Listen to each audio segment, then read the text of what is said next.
Welcome to this explainer. Today, we're diving into some mathematically plausible yet deeply disturbing theories about the ultimate fate of intelligent life, and honestly, the cosmos itself. Now, as we get into this, I really want you to keep one thing in mind. We are dealing with the absolute bleeding edge of theoretical physics here. The scenarios we're going to unpack are rooted in genuine, peer-reviewed science, not sci-fi or hyperbole. We're looking at how things actually end, scaling all the way from the quiet demise of human civilization to the literal unraveling of reality.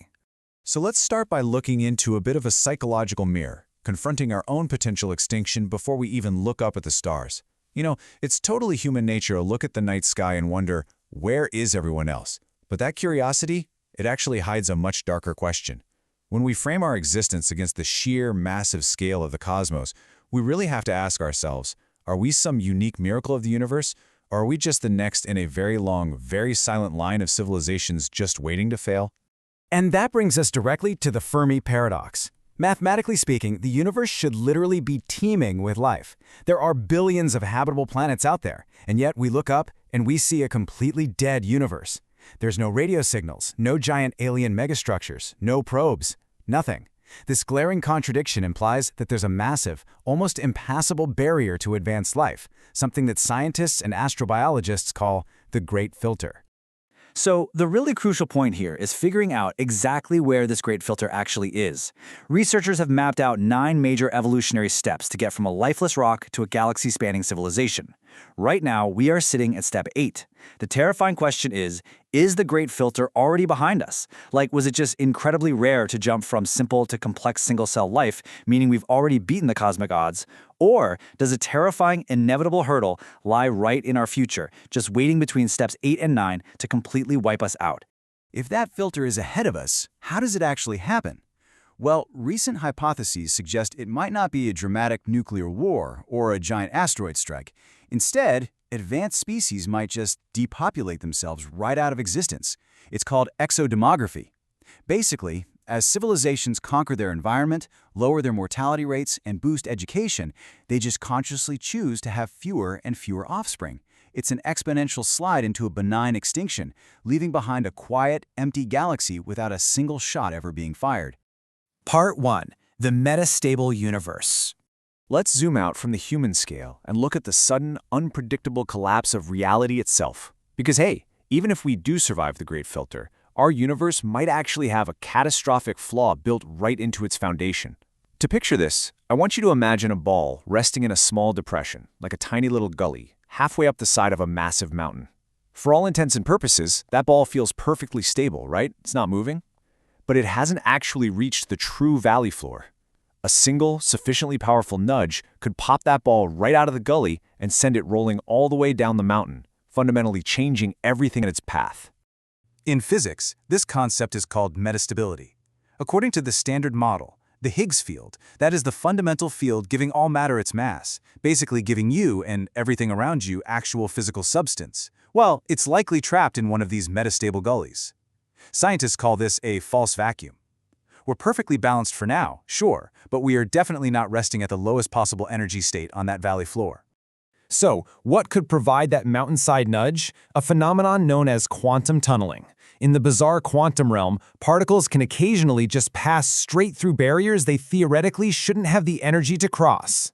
And because a shift to the true vacuum relies entirely on this random quantum process, it could theoretically happen at any moment at literally any point in the cosmos. And here's the kicker. Because it's a quantum event, there is absolutely nothing we could do to predict it, prepare for it, or stop it. To really grasp our rather precarious position, scientists are turning to machines like the Future Circular Collider, or the FCC, which is currently being developed over at CERN. It's this absolute behemoth of an atom smasher, almost 3 times the size of the Large Hadron Collider. Scientists are hoping to use future supercolliders like this one to study the Higgs field at unprecedented energy levels. They want to find out for certain if our universe's vacuum is truly metastable, or if maybe some new physics will come along and reveal that we're actually completely safe. But I gotta tell you, the current math is undeniably unnerving. A recent structured survey of 20 highly specialized physics experts gave us some pretty wild data.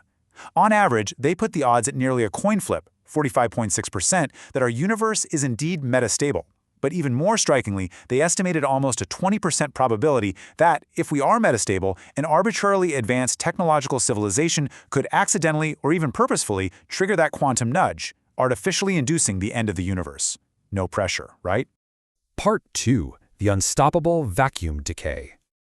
Okay, so what exactly happens if that nudge actually occurs?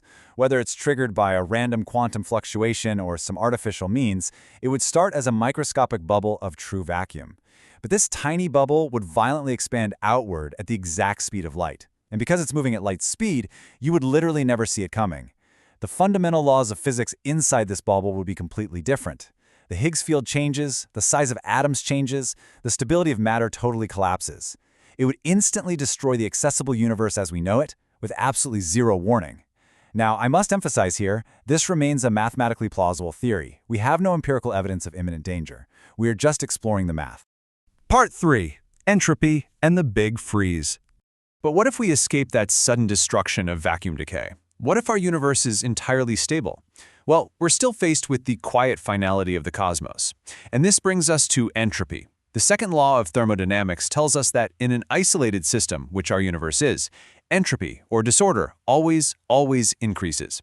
Eventually, all energy is going to spread out perfectly evenly. And when temperature is completely uniform everywhere, no energy can be exchanged. No work can be done. This is the scientific concept known as heat death, a state where the universe simply cannot sustain any processes that require energy anymore. Now, this unfolds over just unimaginable expanses of time. In about 5 billion years, our sun dies. In 100 trillion years, the gas required to form new stars is completely exhausted.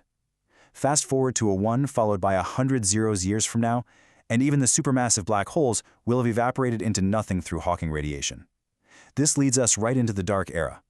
Notice there's no fiery explosion here. It is just the slow, silent, and inevitable dimming of the lights, until the universe reaches a temperature just a tiny fraction above absolute zero. Again, I do want to emphasize that these are theoretical frameworks derived from our very best current understanding of physics, but they force us to contrast two deeply disturbing yet highly scientific realities: the sudden, violent, speed-of-light quantum collapse of vacuum decay versus the cold, infinite, and relentlessly inevitable fade to black of the Big Freeze. One is the sudden severing of reality, while the other is just the ultimate exhaustion of existence itself.